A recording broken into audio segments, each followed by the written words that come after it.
जय श्री कृष्ण, जय श्री कृष्ण।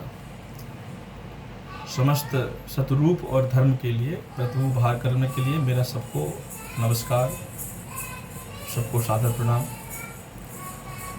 मेरा रूप प्रारूप आज का अगर हर किसी से मुलाकात नहीं हो पाती है तो इस माध्यम मात्र से कर्मस्ते मेरा जो आज आपके सम्मुख आने का प्रारूप कारण है वो ये है कि हमारे रूप में संस्कार भाव समाप्त होते जा रहे हैं। हमारे धर्म में धर्म स्थिर है, धर्म कभी न तो समाप्त होता है, न धर्म कभी घटता है, न धर्म कभी बढ़ता है। धर्म एक है, सनातन धर्म। सनातन धर्मम परम धर्मम निरूपरः धर्म। सनात अनंत संत अनंत काल से चला आ रहा है। जब पृथ्वी पर सृष्टि का आगमन भी नहीं हुआ तब से सनातन धर्म रूप विकसित आमनन कर रहा है। सनातन धर्म जब पृथ्वी पर मनुष्य रूप की उत्पत्ति हुई थी उससे पहले भगवान ब्रह्मा ने अपने 4 मुख से 4 वेदों का अनुबंधन किया था। वो इसलिए किया था ताकि संसार में पृथ्वी पर जो भी मनुष्य है पृथ्वी पर, वो इस ग्रंथों के द्वारा, इस वेदों के द्वारा अपने अंतर आत्मा को निरूपण कर सके, अपने अंतरात्मा का आत्म मंथन कर सके, इंसान प्रवचन में ज्ञान का प्रभाषण कर सके। मुझे बहुत दुख होता है कि हमारे समाज में, हमारे सनातन धर्म में लोग हमारे सनातन धर्म को भूलते हुए जा रहे हैं। हमारे सनातन धर्म को लोग भूल चुके हैं। तो सनातन धर्म को हर मनुष्य को अपने जीवन में प्रवचक रूप से अनुबंधित करना चाहिए। क्यों करना चाहिए? हमारा सनातन धर्म सिखाता है कि बड़ों का आदर सत्कार कैसे किया जाता है। हमारा सनातन धर्म सिखाता है कि बड़ों का आदर किस प्रकार से करना चाहिए। हमारा सनातन धर्म सिखाता है कि सत्कार कर्म किस प्रकार से होना चाहिए। हमारा सनातन धर्म कहता है कि जीवन की शैली किस प्रकार से होनी चाहिए, हमारे जीवन की नित्य दिनचर्या किस प्रकार से होनी चाहिए, हमें जीवन किस प्रकार से अपना व्यतीत करना चाहिए। जीवन की शैली है ये हमारा सनातन धर्म रूप। कुछ लोग कहते हैं सनातन जो धर्म है, धर्म खत्म हो रहा है, धर्म विलुप्त होता जा रहा है। मैं सबको एक बात कहना चाहता हूं, धर्म कभी समाप्त और धर्म कभी खत्म नहीं होता। धर्म ना पहले कभी खत्म हुआ, ना धर्म आगे कभी खत्म होगा। धर्म का प्रचलन करने वाले, धर्म को मानने वाले और धर्म के पथ मार्ग पर चलने वाले लोग विलुप्त होते जा रहे हैं। हमारी संस्कृति है, सबसे पुरानी संस्कृति है सनातन धर्म संस्कृति, सबसे पुरानी संस्कृति है। हमारा दुर्भाग्य क्या है कि आजकल हमारे पास सब चीज के लिए समय है, हर चीज के लिए समय है, लेकिन समय किसके लिए नहीं है?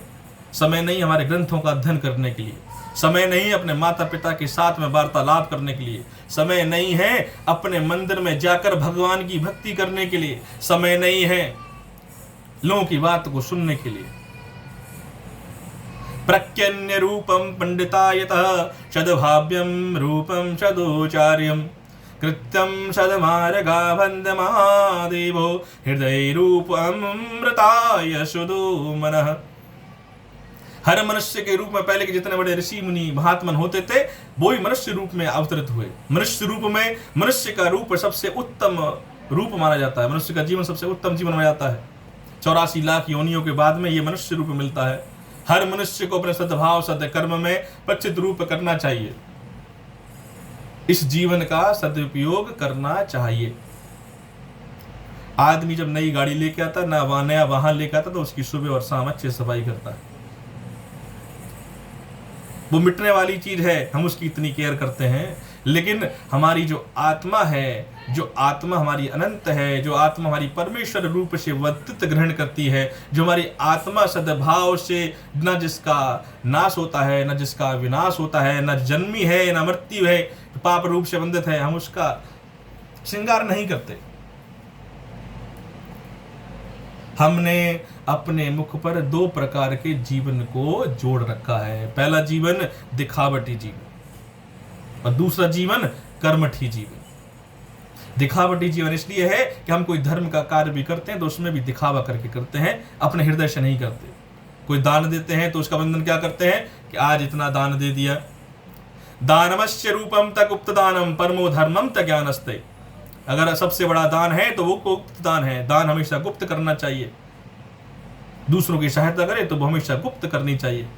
अगर आपको दिखाना है, आपको किसी को आवश्यक दिखाने की कोई आवश्यकता नहीं है। क्यों नहीं है? क्योंकि आपका धर्म, आपकी भक्ति और आपका दान जहां पे दिखना चाहिए वहां पे उसको स्वतः देख रहा है, परमात्मा देख रहा है। सतधाव सतकर्म में प्रेष्टन रूप निबद्धक है। अगर प्रेष्टक रूप में अगर निबद्धक नहीं करोगे तो भक्ति मार्ग से विदित हो जाओगे। तो मैं कहना चाह रहा था कि सनातन धर्म हमारा पृथ्वीरक धर्म है। मेरा आपके सम्मुख आने का कारण सिर्फ एक ही है कि हम सबको समाज में आगे बढ़कर अपने धर्म का प्रविज्ञान ज्ञान सबको देना चाहिए। ग्रंथों का अध्ययन करना चाहिए। ग्रंथों का अध्ययन करेंगे तो हमें किसी से और से पूछने की कुछ आवश्यकता नहीं है। स्वतः अपने आत्मज्ञान से प्रविष्टन ज्ञान प्रभोग होगा। भगवान श्री कृष्ण ने गीता में श्री अर्जुन से कहा था, कृतम अर्जुनाय वासस्ते रूपम सदा सारथी कर्मण्य कर्मान चेष्टम तय पर रूपम तो कर्माण्य। अर्थात हे अर्जुन, अपने कर्म कार्य को कर, वर्तमान को प्रत्यक्ष से अपने कर्म से विपतक मत रहो। अपने कर्म से वितरक रूप अपने चरण कमल से अपने वितरक मत रहो। अपने कर्म को करो, क्योंकि मनुष्य का जीवन कर्म के लिए होता है। फल देना देव के प्रति अधीन होता है। तो इसलिए हमेशा अपने कर्म को करते रहो, अपने सत्कर्म को करते रहो। इसलिए अपने कर्म को सद्भाव से कर्म करना चाहिए। अच्छा, उससे पहले क्या होता है? उससे पहले अपनी आत्मा का मंथन होना अति आवश्यक है। आत्मा का अगर मंथन नहीं करेंगे, जिस प्रकार से समुद्र मंथन में समुद्र के मंथन से विष निकला, अमृत निकला, शंख निकला, अलक्ष्मी निकली, लक्ष्मी निकली, धन्वंतरी अनुमत कृष्ण के निकले, कल्प वृक्ष निकला, परिजात वृक्ष निकला। तो जीवन में आपकी जो आत्मा है वो समुद्र मंथन के समान है। अपनी आत्मा का मंथन कीजिए। अगर आपसे कोई भी मनुष्य, कोई भी आपका मित्र, कोई भी आपका पड़ोसी, कोई भी आपका अगर आप सबसे कोई गलत बात भी करता है, आपके ऊपर कोई टिप्पणी भी करता है, तो उसकी टिप्पणी को मुस्कुराकर स्वीकार कीजिए और ये कोशिश कीजिए कि उस टिप्पणी के द्वारा आपके जो जीवन में अनविद्य काल हो रहा है उसको प्रविष्टन करके उसको सद्बुद्धि, ज्ञान और भक्ति रूप में प्रदान करें।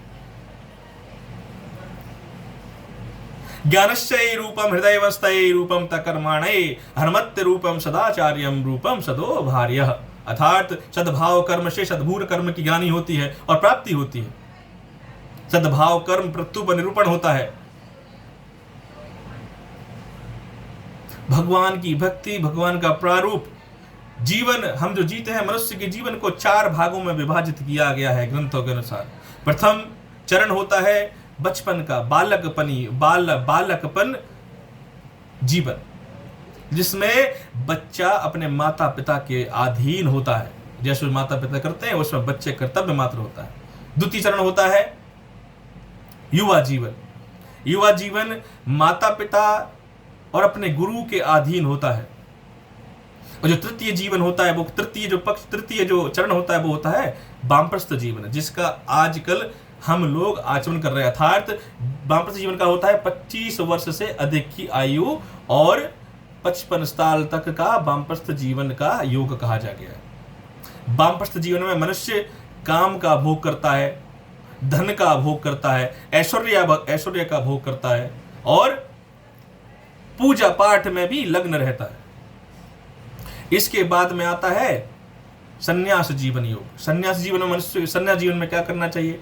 आपने इस जीवन में अपने बच्चों को अच्छी शिक्षा दे दी, आपने अपने बच्चों को अच्छा घर गृहस्थी प्रदान कर दिया, आपने अपने बच्चों को अच्छे संस्कार दे दिए। अब बच्चों की गृहस्थी जम चुकी है। अब आपका जीवन क्या करता है कि आपने इस लोक को सुधार लिया, अब आपको क्या करना है? परलोक को सुधारना है। तो परलोक सुधारने के लिए क्या करना है? भगवान की श्री हरि भक्ति करनी है। भगवान की श्री हरि भक्ति कैसे करनी है? भक्ति आत्म मंथन करो। पहले तो आपके हृदय में किसी के प्रति गलत भावना है तो उसको निकालो। आपके हृदय में किसी के प्रति दोष है तो उसको निकाल दो। आपके हृदय में किसी के प्रति गलत क्षीण भक्ति है तो उसको भी निकाल दो। आपका हृदय उस बच्चे की तरह होना चाहिए जो बच्चा तुरंत पैदा होता है, जिसका तुरंत जन्म होता है। उसके हृदय में छोटे छोटे बच्चे होते हैं ना, उनके हृदय में किसी प्रति लोभ, कामना, मोह नहीं होता, ना द्वेष होता है। तो इसलिए मनुष्य को अपने जीवन को उस द्वेष रहित बनाना चाहिए। हृदय में भगवान कहते हैं, क्या कहते हैं भगवान अर्जुन से? कहते हैं, हे अर्जुन, यथा हृदयस्ते वासस्ते कामम रूपम ध्यानः रहा यदम दूत्यम परमात्मा जीवनम तस्ते भाष्यते। अर्थात हे अर्जुन, हृदय में या तो काम का, मोह का और लालच का मोह भाग्य और या तो स्थान रहेगा, या फिर परमात्मा का। जिस हृदय में इन तीन चीजों का वास होता है तो परमात्मा का वास नहीं होता, और अगर वहां परमात्मा का वास करना है तो इन चीजों को पहले त्यागना पड़ेगा। तो उन चीजों को त्याग दो। अपने कर्म से विमुख होकर भगवान की भक्ति के लिए मैं कदापि नहीं कह रहा हूं, मैं सिर्फ ये कह रहा हूं कि अपने कर्म के साथ में भगवान की भक्ति करनी चाहिए। भगवान की भक्ति के लिए दूसरे का दिल दुखाकर, दूसरे का धन अपनाकर, दूसरे की चोरी डकैती करके अगर वो आप धर्म का कार्य कर रहे हैं तो धर्म कदापि नहीं माना जाता है। धर्म के लिए आपके मन में दूसरे के प्रति सद्भाव, दूसरे के प्रति सद् ज्ञान, दूसरे के प्रति सद्कर्म होना चाहिए। जब आपका दिल हृदय पवित्र हो जाता है तो भगवान की भक्ति प्रारूप में आपके हृदय में समावित हो जाती है। जब आपके हृदय में भगवान की भक्ति समावित हो जाती है तो भगवान के चरणों का जो पान पाकर आनंद मिलता है, उसका आनंद अनुभूति में आपसे बयान नहीं कर सकता। सुख की, मन की शांति सबसे अधिक शांति प्रति होती है। क्यों होती है? मन की शांति सबको नहीं मिलती। मन की शांति के लिए पहले हृदय को सद्गुण शांति में लगाना पड़ता है। आपके मन के भाव को, ध्यान को केंद्रित करना पड़ता है। भगवान की प्राप्ति करने के लिए, भगवान का अनुरक्षण, भगवान के चरणों का पान करने के लिए आपको भगवान के चरणों में जाना पड़ता है। भगवान को चरण भाव में आजकल तो देखता हूं नरसिंह धाम मंदिर में लोगों की लाइन, तो लोग आते तो हैं। ये जो चोमू जो ग्राम है, इसकी बहुत बड़ी महानता है। मैं आपको बताता हूं इसकी क्या महानता है।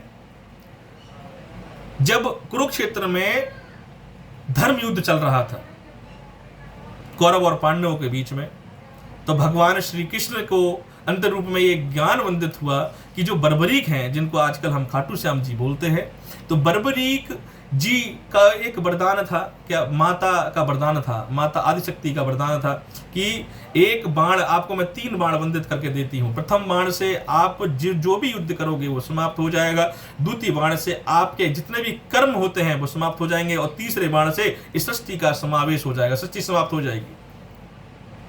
भगवान को ये जब इस चीज का ज्ञानवन, जब कुरुक्षेत्र में जब युद्ध में कर रहे थे, तब उनको जब इस चीज का ज्ञात हुआ कि बर्बरीक वहां से निकल चुका है, तो भगवान ने ब्राह्मण का रूप धारण किया। भगवान रूप धारण करके इस विजयनगर के द्वारा, ये जो चोमू जगह विजयनगर है, इस विजयनगर के धाम से पधारने के बाद में वो बर्बरीक के पास में जाके सम्मुख पहुंचे।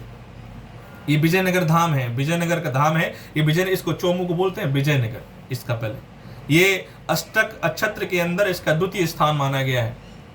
तो जहां जहां भगवान श्री हरि के चरण पड़े हैं, चाहे वो मथुरा वृंदावन हो, चाहे वो गोकुल हो, या श्री भगवान की अयोध्या नगरी हो, या फिर हो विजयनगर जो कि चोमू आजकल है। इस चोमू की खासियत मैं आपको बताता हूँ। चोमू की खासियत ये है कि जो भी सच्चे मन ध्यान से भगवान की भक्ति करेगा, उसको भगवान अपनी भक्ति प्रारूप में प्रदान करेंगे। दूसरा, इस मिट्टी का प्रभाव क्या है कि इस मिट्टी की खासियत यह है कि भगवान की भक्ति मनुष्य कहीं भी कुछ भी करे, लेकिन सुबह सुबह उठकर क्या करेगा, भगवान को पूजा आराधना जरूर करेगा, कि उसकी अंतरात्मा कहती है कि ये कर्म तुझे करना है। और तीसरा प्रतिभाव ये है कि चोमू में जितने भी लोग, अगर कोई बाहर से आए, कहीं से, किसी गांव क्षेत्र से आए, तो उस चोमू की मिट्टी में यह है कि जब वो इस मिट्टी में पग रखेगा तो उसके अनविक्त भाव, जो मतलब उससे आसक्ति भाव है, वो दूर हो जाएंगे और वो सद्मार्ग पे चला जाएगा। और सद्मार्ग पे जाने के बाद क्या होगा, उसका कभी अनिष्ट नहीं होगा, वो दिन रात चौगनी तरक्की करना आरंभ कर देगा। अब तरक्की करना भी 2 वचन है, इस तरक्की में भी 2 तरह की चीजें हैं। कुछ लोग भगवान की भक्ति में तरक्की करते हैं, कुछ लोग माया में तरक्की करते हैं। तो जो माया की तरक्की होती है वो टेम्परेरी तरक्की होती है, और जो भगवान की भक्ति की तरक्की होती है वो क्या होती है, परमानेंट होती है। क्योंकि इस जीवन के बाद में आपका जो दूसरा, जो आपका परम धाम है, वो भी आपका सदमार्ग पृथक हो जाता है। तो इसलिए भगवान की भक्ति प्रारूप करके, भगवान की भक्ति ज्ञान करके करना चाहिए। जो मेरा आपसे, जो मेरा आगमन बेसिकली, जो मैंने आज ये मेरा जो मन में विचार आया, मेरे मन में विचार आने का कारण ये है कि हमारे धर्म के अंदर जो सनातन धर्म है, सनातन धर्मम त्वा परम धर्म, जो सनातन धर्म है, इसमें क्या हो गया है कि लोग धर्म के नाम पर विक्षिप्त विद्यत हो चुके हैं, मतलब भूल चुके हैं धर्म को। कोई कर्म करते हैं तो वो भी काम के हिसाब से करते हैं, कोई पूजा करते हैं तो वो भी काम के हिसाब से करते हैं, अगर कुछ दान देते हैं तो वो भी कर्म के हिसाब से देते हैं। मेरा सिर्फ और सिर्फ आपसे प्रथम हाथ जोड़ के प्रार्थना है कि मेरे इस मैसेज को एक प्रोफेशनल अहंकार रूप में मत लीजिएगा। मेरे इस मैसेज को अपने अंतरात्मा से सुन के और समझिएगा जो मैं कहना चाह रहा हूं। आजकल ज्ञान का बहुत बड़ा अभाव हो चुका है। सनातन धर्म रूपम हमने भगवान वशिष्ठ देव ने, ब्रह्मा जी ने ज्ञानों वेदों की रचना की, लेकिन उन वेदों को हम नहीं पढ़ते हैं, वेदों का अध्ययन नहीं करते हैं। हम क्या करते हैं, लोगों की कही हुई बात पे हम लोग उसको फॉलो करते हैं, भेड़ की चाल पे चलते हैं। अब मैं मंदिर में प्रतिदिन देखता हूं कि कुछ लोग क्या करते हैं, लोटे में जल चढ़ाते हैं और उंगली अंदर डाल लेते हैं और जल चढ़ाते हैं। उनको पता नहीं जल किस प्रकार से जल चढ़ाना चाहिए, उनको ज्ञान नहीं है। क्यों नहीं है? क्योंकि वो देखते हैं उसी प्रकार से, तो उस प्रकार से जल चढ़ाते हैं। अक्षतम रूपम जलम तस्मै रूपम जलम समर्पते रूपम तकर्मानन्ये रूपम सदा यशारते प्रद्यम विघ्नम रूपम तयो वृद्ध्यं सदा भारवन्यमहाय तदो मान्यं सदाचार्यं रूपं सदो ज्ञानं परो ब्रह्मम्। ब्रह्मा के जो ज्ञान प्रभु रूप का, उसका ज्ञान का वंदन करना चाहिए, 4 वेदों का अध्ययन करना चाहिए, पढ़ना चाहिए। जब भी समय मिले तो मोबाइल पे व्हाट्सएप और टिकटॉक की जगह भगवान के कुछ वेदों का अध्ययन कर लिया करो, कुछ पढ़ लिया करो, जिससे कुछ ज्ञान की प्राप्ति हो। अगर कुछ ज्ञान की प्राप्ति होगी तो कुछ सीखोगे, और कुछ सीखोगे तो दूसरों को कुछ सिखाओगे। अपने सतरूप कर्म में श्री विष्णु पुराण, पद्म पुराण, रामायण, रामचरितमानस, श्रीमद् भगवत गीता, इतने अद्भुत ग्रंथ हैं, इतने अद्भुत ग्रंथ हैं। अगर आप इन ग्रंथों का अध्ययन करोगे तो मैं आपसे एक वादा करता हूं, आप इन ग्रंथों का अध्ययन कीजिए, फिर मुझसे 1 महीने बाद मिलिए और फिर मुझे अपनी अनुभूति, दिल की अनुभूति बताइएगा कि आपके हृदय में क्या जागृत हुआ है, आपको क्या फीलिंग आई है, क्या आपको अनुभूति हुई है, आप मुझे बताइएगा। मैं आपको 200 नहीं 500% बताता हूं कि आपके हृदय में अगर किसी के प्रति गलत भाव होगा वो समाप्त हो जाएगा, आपके हृदय में किसी गलत क्रिया होगी वो समाप्त हो जाएगी या समाप्ति की ओर चली जाएगी। आजकल मैं देखता हूं कि बच्चों में संस्कार की कमी आ गई है। क्या संस्कार की कमी आ गई है? मातृ पितृस्य परम धर्मम सेवम चयो परोतमः। अर्थात माता पिता की सेवा तो नहीं करते, 4 धाम की यात्रा पे चले जाते हैं। माता घर में भूखी बैठी है लेकिन उसको रोटी नहीं देनी है, लेकिन 4 धाम की यात्रा करने जाएंगे। ये क्या है? ज्ञान का अभाव। किसी भी मनुष्य के जीवन में माता पिता की अगर छाया है तो उसको 4 धाम की यात्रा करने की आवश्यकता नहीं है। उसको क्या करना है? अपने माता पिता के चरणों की वंदना करनी है सुबह और शाम। भगवान श्री कृष्ण कहते हैं, माता पितृस्य परो धर्मम सेवम चयो परो कर्तव्यम रूपम सदाचार्यम भावम देवस्तनायतो परमं पूजनम कर्माणस्ते रूपम सदो सदाचार्यम परिभक्तम रूपम प्रभा माता पित्रम परो धर्मम। माता पिता की सेवा सबसे बड़ा धर्म है और सबसे बड़ा पितृरूप है। श्रवण कुछ नहीं ज्ञात था। श्रवण को क्या ज्ञात था कि जो मेरे अंधे माता पिता हैं उनकी सेवा और उनकी सेवा करना ही मेरा परम धर्म है। तो माता पिता की सेवा परम धर्म था। माता पिता की उसने सेवा की, माता पिता की सेवा की, माता पिता की सेवा भाव से प्रतिरूपण होकर तो हर किसी को, मनुष्य को अपने जीवन में श्रवण की तरह होना चाहिए। मनुष्य को जीना राम की तरह चाहिए, जीवन में चरित्र राम की तरह जीवन विचार करना चाहिए। पुत्र कैसा होना चाहिए, एक बड़ा भाई किस प्रकार से होना चाहिए, पत्नी का भाव किस प्रकार से होना चाहिए और माता पिता को किस प्रकार से अपने बच्चों पर वृद्धि करना चाहिए। आजकल तो मम्मी कुछ बोलते चिल्ला के तो बच्चे नाराज हो जाते हैं और बोलते नहीं है। परम धर्मस्ते, यह भाव है, सृष्टा का भाव है। तो संस्कार कहां से आएंगे? संस्कार तो आजकल मॉल में चलते हैं, ये तृण पिक्चरों में चलते हैं। आजकल किसी को बोल दो कि मॉल में पिज्जा पार्टी हो रही है तो वो सारे काम को छोड़कर पिज्जा पार्टी करने चले हैं। किसी को बोलो आज भगवत गीता का प्रवचन हो रहा है, आज भी वहां पर क्या है, भगवत गीता हो रही है, तो उस भगवत गीता को कोई सुनना नहीं चाहेगा। क्यों नहीं सुनना चाहेगा? क्योंकि भगवत गीता में बोरियत होती है। भगवत गीता में बोरियत होती है क्योंकि ज्ञान मिलेगा वहां पे, और जब ज्ञान की प्राप्ति हो तो क्या होता है कि मनुष्य उसको प्ररूप में नहीं करता है। आजकल कलयुग का प्रभाव है। कलयुग का प्रभाव क्या है? कलयुग का प्रभाव यह है कि मनुष्य जीवन में आदमी सत्कर्म कदापि नहीं करेगा, कुकर्म का प्रतिभाव करेगा। कहीं पर भी मांस मदिरा का सेवन, अच्छा, इन सब का सेवन होता है। अब आजकल मैंने देखा है कि बहुत सारे पंडित ब्राह्मण परिवार में क्या होता है, आजकल प्याज का सेवन भी चलता है। अतिरूप कृत्य बंधन है। ज्ञान का प्रवेष्टन रूपक करना चाहिए। अगर ज्ञान बंधक है तो उसका ज्ञान रूपक करना चाहिए। तो मेरा सिर्फ और सिर्फ सबसे मेरा ये निवेदन है, सबसे मेरी ये प्रार्थना है कि जो हमारा सनातन धर्म है, जो हमारा सर्वश्रेष्ठ पूर्व धर्म है, इस ज्ञान को कोशिश करो कि अपने 24 घंटे में 2 घंटे ग्रंथों को समय दो, ग्रंथों का अध्ययन करो। भले ही एक एक लाइन एक एक श्लोक पढ़ते रहो, लेकिन ग्रंथों को पढ़ो। ग्रंथों को पढ़ने से क्या होगा? आपके अंदर हकीकत का पता चलेगा। स्वयं से क्षमत कर्माणस्ते हृदय रूपम तत्समाहंकारम। मनुष्य का वितरण का कारण वो स्वयं होता है और उपपत्ति का कारण भी वो स्वयं होता है। मनुष्य को अपने आप को सबसे पहले परिवर्तित करना चाहिए। अगर मनुष्य ने अपने आप को परिवर्तित कर लिया तो क्या होगा? जीवन का सत्मार्ग और सत्कर्म दोनों ही खुल जाएंगे। कुछ नहीं करना है, आपका जो भी दिनचर्या है उसमें दिनचर्या कीजिए, और 2 घंटे, सिर्फ 2 घंटे सुबह या शाम में 2 घंटे आपको क्या करना है? ग्रंथों का अध्ययन करना है। अब ग्रंथों का अध्ययन कैसे करना है? आपके घर में श्रीमद् भगवत गीता चौमू के अंदर में, तो जहां तक मुझे ज्ञान है चौमू के अंदर तो मेरे ख्याल से 90-99% लोगों के घर में सारे ग्रंथ होंगे। चाहे वो श्रीमद् भगवत गीता हो, चाहे वो श्री रामचरितमानस हो, चाहे वो श्री रामायण ग्रंथ हो, सभी ग्रंथ होंगे। तो क्या करना है? सिर्फ और सिर्फ एक पृष्ठ नहीं पढ़ना, सिर्फ आधा अध्याय डेली उसका अध्ययन करो।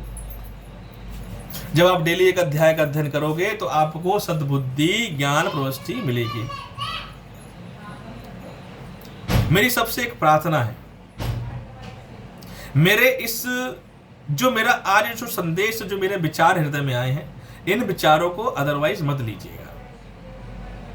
अब किसी के मन में भाव आ गया, अपने आप को बहुत ज्ञानी समझता है, नहीं, मैं ज्ञानी नहीं हूं, कदापि ज्ञानी नहीं हूं। जो मैंने अपने आसपास में देखा है मैं उसकी अनुभूति आपको बता रहा हूं। जो मैंने देखा है मैं आपको वो बता रहा हूं। हमारे आजकल परिवार में संस्कार खत्म हो चुके हैं। संस्कार के नाम पर कुछ भी नहीं है। हमारे मन में विश्वास खत्म हो चुका है अपने ग्रंथ के प्रति, अपने धर्म के प्रति। भेड़ चाल की तरह हम चले जा रहे हैं, जिसकी कोई सीमा नहीं है। भगवान ने मनुष्य जीवन दिया है, जीवन को सदुपयोग करो, सद्भाव करो। जीवन का सदुपयोग करेंगे तो क्या होगा? सदकर्म होगा। जब आप अपनी आत्मा का मंथन करेंगे तो विष रूपी काम, विष रूपी मोह, विष रूपी द्वेष आपके हृदय से निकलेगा तो क्या निकलेगा? परिजात रूपी वृक्ष निकलेगा। परिजात रूपी वृक्ष का अर्थार्थ मतलब है कि परिजात वृक्ष की खासियत यह थी कि परिजात वृक्ष 4 योजन तक अपनी खुशबू बहकाता था, और उसकी छांव में जो भी आता था उसके अपने पूर्व जन्मों का उसको ज्ञान हो जाता था। परिजातम तवृक्षंस्ते रूपम सदा अमृता परवक्षम षष्ठ पूर्व जन्मम आभाषन्ते सदा ब्रह्मः अद्यम दशमामधिरूप मध्यमये रूपम सदा व्रतो नमः। परिजात वृक्ष की तरह उसमें से आपकी आत्मा से एक वृक्ष निकलेगा, परिजात वृक्ष। जिस प्रकार समुद्र बंधा, वो परिजात वृक्ष क्या होगा? आपके अंदर जब ज्ञान होगा तो आप ज्ञान सबको देंगे। और क्या करेंगे? ज्ञान देने के साथ में क्या होगा? आपके अंदर ज्ञान की अनुभूति कार्यवृद्धि चालू हो जाएगी। समुद्र मंथन की तरह आत्म मंथन करो, ग्रंथों का अध्ययन करो। मेरा सबसे हाथ जोड़कर मेरी प्रार्थना है, सबसे मेरी प्रार्थना है कि अपने ग्रंथों का अध्ययन करना चालू कीजिए। जब अपने अपने ग्रंथों का अध्ययन करेंगे तो प्रवचन विधि आपके स्वतः मन से जागृत हो जाएगी और सत्कर्म सत्स्वात आ जाएंगे। और जीवनचर्या जो जीव सत्य भाव है उसके हिसाब से आगे की हम जो चीजें होंगी वो हम कल दोबारा से मिलेंगे और कल आगे की चर्चा कल करेंगे। मेरा आज के लिए सिर्फ इतना है कि सिर्फ और सिर्फ अपने जीवन 24 घंटे में सिर्फ और सिर्फ 1 घंटे या 2 घंटे ग्रंथों का अध्ययन पढ़ना आरंभ कर दीजिए। समय मिलता है तो समय के लिए मिलता है, आप मुझसे बात कीजिएगा। आपको कोई ग्रंथ, आपको कुछ भी, हर चीज आज YouTube पे अवेलेबल है। आप YouTube पे ग्रंथ का अध्ययन कर सकते हो। श्रीमद् भगवत गीता, श्री विष्णु पुराण, श्री रामायण, है ना, इन सब का आप अध्ययन कर सकते हो, इन ग्रंथों का अध्ययन कर सकते हो। तो इन ग्रंथों का अध्ययन आजकल सब कुछ YouTube पे अवेलेबल है। सब कुछ करो, मैं मना नहीं करता, लेकिन सिर्फ 1 घंटा अपने सनातन धर्म को, अपने हिंदू धर्म को, अपने कर्मठ धर्म को, भगवान की भक्ति के लिए और अपने ग्रंथों के लिए दे दो। मैं आपको बताता हूं कि आपको किसी से और से पूछने की आवश्यकता नहीं पड़ेगी। आपके हृदय से स्वतः ही ज्ञान का आगमन आरंभ हो जाएगा। करो, आप ग्रंथों का अध्ययन कीजिए, ग्रंथों का अध्ययन करो। ग्रंथों का अध्ययन करोगे सब चीज प्रतिक्रिया रूपण हो जाएगी। बहुत सारी चीजें हैं जो मैं देखता हूं जीवन चर्या में, बहुत सारी चीजें हैं जो आदमी ग्रंथ रूप से अज्ञान बस बुद्धि को करता है। कदापि नहीं करना, वो कभी भी नहीं करना चाहिए। ग्रंथों का अध्ययन करना चाहिए। ग्रंथों का अध्ययन करो। ग्रंथों का अध्ययन करोगे तो आपको सारी चीज पृथक रूप से, प्रमाणित रूप से आपको उसकी अनुभूति होना आरंभ हो जाएगी। रामद्रूप प्रद्यमनाय देवो सत्कर्मायता ज्ञान गुरुवलयते गुरु ज्ञानवस्थये गुरुकुलु प्रावध्यम गुरुकुल धामम तयो प्रणादरी। ज्ञान लेने के लिए गुरुकुल जाते थे तो उसमें सब चीजों का अध्ययन बताया जाता था। मैंने भी 4 वर्ष काशी विश्वनाथ में ग्रंथों का अध्ययन किया, दीक्षा ली है। 3 वर्ष सोरव जी जो कि मेरा पितृक जन्म स्थान है, वहां मैंने 3 साल दीक्षा ली है। मैं कोई भी बात बोलता हूं तो वो ग्रंथों के प्रमाण के बेसिस पे बोलता हूं। मेरे मन में कोई भी स्वतः मेरे मन में विचार नहीं आता। मैं आपको जो भी बात बोलूंगा ग्रंथों के बेसिस पे बोलूंगा, ग्रंथों के अध्ययन करके ही बोलूंगा। जो ग्रंथों का अध्ययन किया उसके बेसिस पे बोलूंगा। ग्रंथम प्रारूप्य धर्मम चस्तै रूपम अध्ययनायतः नव्य रूपम पत्यम कर्माश सन धर्मम स्तरूपम स्तोपनाय। तो मेरा सबसे अनुग्रह है, मेरी सबसे प्रार्थना है कि आप सिर्फ और सिर्फ ग्रंथों का अध्ययन चालू कीजिए और जितना हो सके आप अपने बच्चों में अच्छे संस्कार दीजिए। उन्हें मंदिर जाने के लिए प्रेरित कीजिए। बड़ों का आदर करने के लिए बोलिए, बड़ों का सत्कार करने के लिए बोलिए। अपने सुबह बोलिए कि मेरे सुबह अगर माता पिता के चरणों को स्पर्श करें, उनसे आशीर्वाद ग्रहण करें। ये कोई ऐसी चीज नहीं है जो जीवन में कोई मनुष्य कर नहीं सकता, बहुत सरल है। और छोटी छोटी चीजें करते तो क्या होता है, छोटी छोटी चीजें बहुत बड़ी बन जाती है, विशाल बन जाती है। सुबह उठ के सबसे पहले अपने माता पिता के चरण स्पर्श करो, पृथ्वी की वंदना करो, सूर्य की वंदना करो, जल अर्पण करो। मंदिर में जाइए, मंदिर में जाने का समय नहीं है तो घर में मंदिर है तो उसको प्रणाम करो। अपने गुरुजनों का आदर सत्कार करो। जहां ज्ञान बटे वहां से ज्ञान ले लो, अपने हृदय में धारण कर लो। जो आपके काम का हो उसको ले लो, जो आपके काम का नहीं है उसको निकाल दो।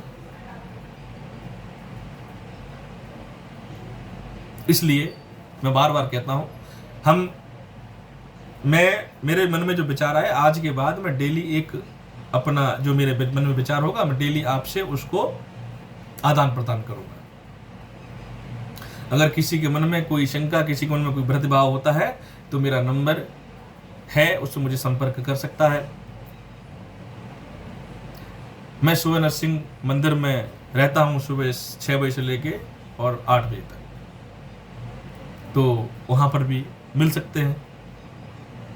आप सभी बहुत बड़े और सामाजिक लोग हैं। मेरी आपसे ये मैसेज देने का सिर्फ एक ही कारण है और सिर्फ एक ही मेरा उद्देश्य है कि चौं में सभी लोग यहाँ पर जो जितने भी लोग हैं सब धर्मी हैं, सब कर्मी हैं और सब सत्कर्म है। मुझे सिर्फ इतना करना है कि संस्कार प्रत्युत्नति संस्कारम तदोपद्यमः रूपम तकर्माणस्तै रूपम तदसदोचार्यम तो हमें अपने बच्चों को सदाचार सिखाना है, अपने बच्चों को संस्कार देने हैं, अपने बच्चों को अच्छी उत्पत्ति देनी है, बड़ों का आदर सत्कार करना चाहिए, बड़ों की बातों को ज्ञान करना चाहिए और कभी भी क्रोध नहीं करना चाहिए।